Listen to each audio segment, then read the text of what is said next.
వాటి కొనసాగింపుగానే మరొకటి ఇప్పుడు మనకి లేటెస్ట్గా విఐపి కాన్స్టిట్యూన్సీకి సంబంధించిన అప్డేట్స్ అందుతున్నాయి.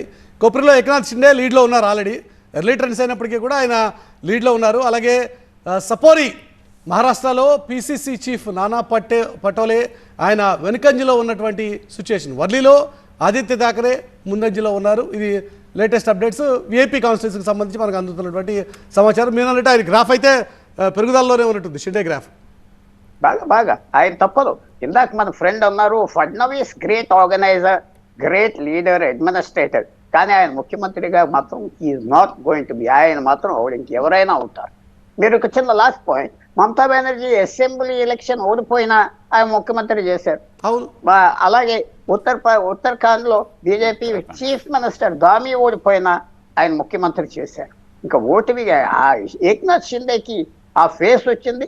ఈ మహారాష్ట్ర రిజల్ట్ మీరు ఎక్కువ చూడవలసింది ఈ థాకరేకి సర్వైవల్ ఉంటుందా లేదా ఏక్నాథ్ షిండేకా, అది మేజర్ ట్రెండ్. అది వన్ స్మాల్ పాయింట్.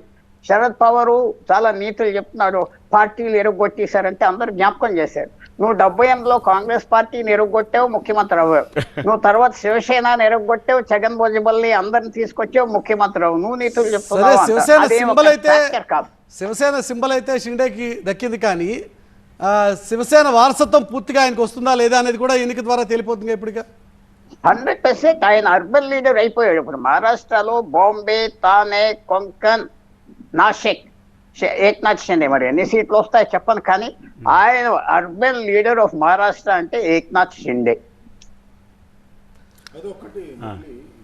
ఎన్నికలతో పోలిస్తే మనం ఏంటంటే అంతకుముందు 4 పార్టీలే పోటీ చేస్తున్నాయి, ఈసారి 6 పార్టీలు పోటీ చేస్తున్నాయి.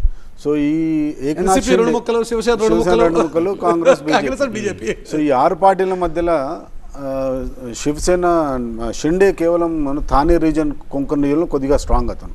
సో మిగతా రీజన్లో అతనికి అంత యాక్సెప్టెన్స్ లేదు. ఏమన్నా మళ్ళీ అతను బీజేపీ మీద పిగ్గి బ్యాక్ కావాల్సిందే.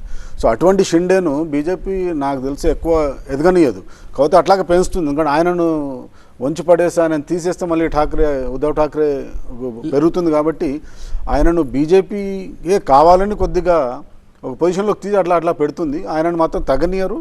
బట్ ఆయనకున్న ఇన్ఫ్లుయెన్స్ మాత్రం కేవలం థానే అండ్ కొంకణ్ రీజన్లో మాత్రమే. మిగతా 5 రీజన్లో ఆయన పెద్ద ఇన్ఫ్లుయెన్స్ లేదు.